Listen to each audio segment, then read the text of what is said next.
The 2027 Acura MDX could save you $15,800 compared to a similarly equipped BMW X5, and most buyers will never even run those numbers. Here's why that matters.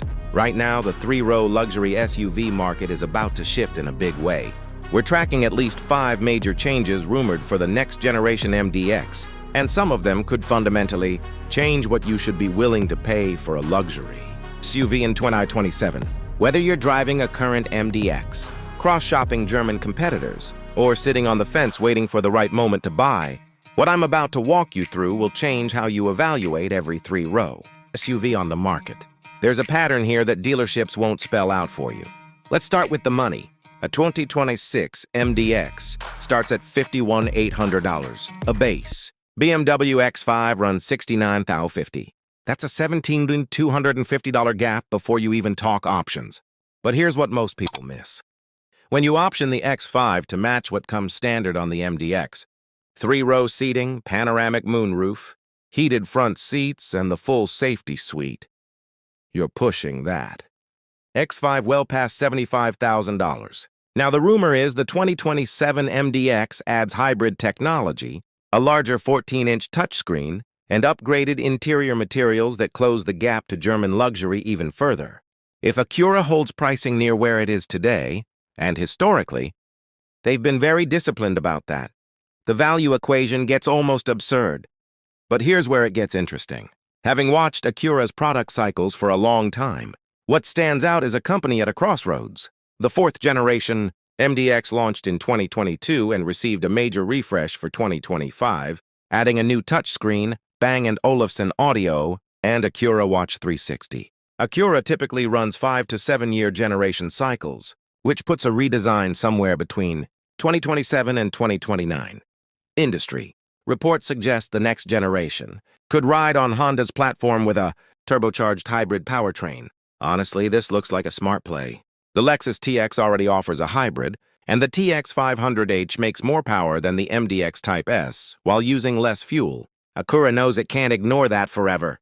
A hybrid MDX isn't just an environmental move, it's a money move for buyers who keep their vehicle 5, 7, even 10 years. Let's talk technology and safety for a moment, because this is where the gap has been closing fastest.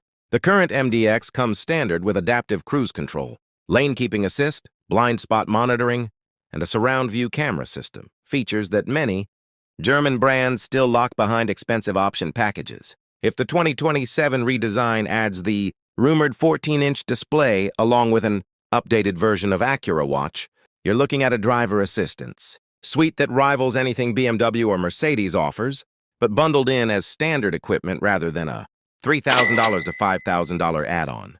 Now, this next part is genuinely surprising.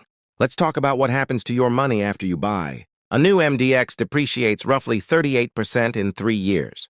That sounds painful until you compare it to a BMW X5, which drops about 55% in 5 years. The MDX holds about 3.5 percentage points more value on a $60,000 vehicle. That's real money sitting in your driveway instead of evaporating. The MDX has won J.D. Power's Residual Value Award in its segment. A retired engineer from Ohio bought a 2022 MDX Type S for around $67,000. 3 years later, its trade-in value was still north of $45,000. His buddy bought a Mercedes GLE around the same time and was staring at a $20,000 haircut.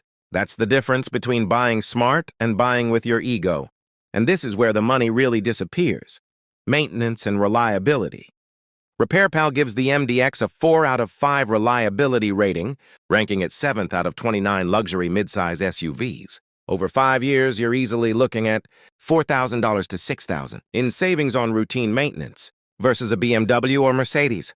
That's money most people never calculate on the showroom floor while getting seduced by a German badge. Let's also talk about warranty and ownership costs, because this is another area where Acura quietly wins. The MDX comes with a 4-year, 50,000-mile basic warranty and a 6-year, 70,000-mile powertrain warranty, both of which beat or match what you get from BMW insurance. Premiums also tend to run lower on the MDX than on comparable German models, simply because repair costs and claim histories favor the Acura.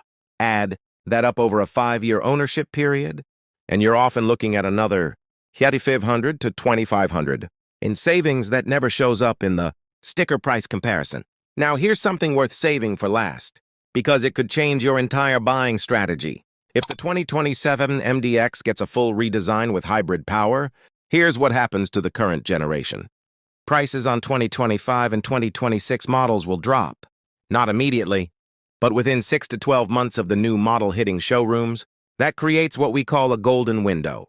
You can pick up a lightly used current-gen MDX at a steep discount, or buy into the new generation early and ride the strong initial resale value that redesigns typically enjoy in their first 2 years.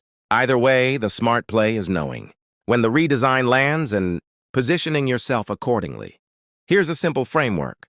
Take the new MSRP, subtract the expected 3-year depreciation based on historical averages, and compare that against total cost of ownership, including fuel, insurance, and maintenance. Run that math on the MDX versus its German competitors, and the Acura wins almost every time. If the 2027 MDX delivers what the rumors suggest, hybrid powertrain, refreshed design, pricing in the low 50s, it becomes the single smartest buy in the luxury 3-row segment. Not the flashiest, not the one your neighbor notices in the driveway, but the one that puts the most money back in your pocket over the life of ownership. Call it what you want, but that matters a whole lot more than a badge. Before you make any final decision, here's my advice. Don't just compare the sticker price.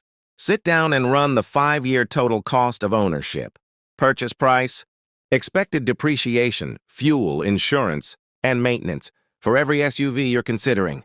When you do that math honestly, the luxury badge often turns out to be the most expensive part of the vehicle, and the smartest buyers are the ones who see past it. You're watching this because you don't just buy a vehicle. You research it. You run the numbers. You make the market work for you instead of the other way around. That's what we do here at Auto SUV. We follow the money so you keep yours. Next week, we're breaking down the 5 luxury SUVs losing the most value in 2026. And one of them is going to shock you. Thank you for watching my channel. Please like and subscribe for more automotive videos.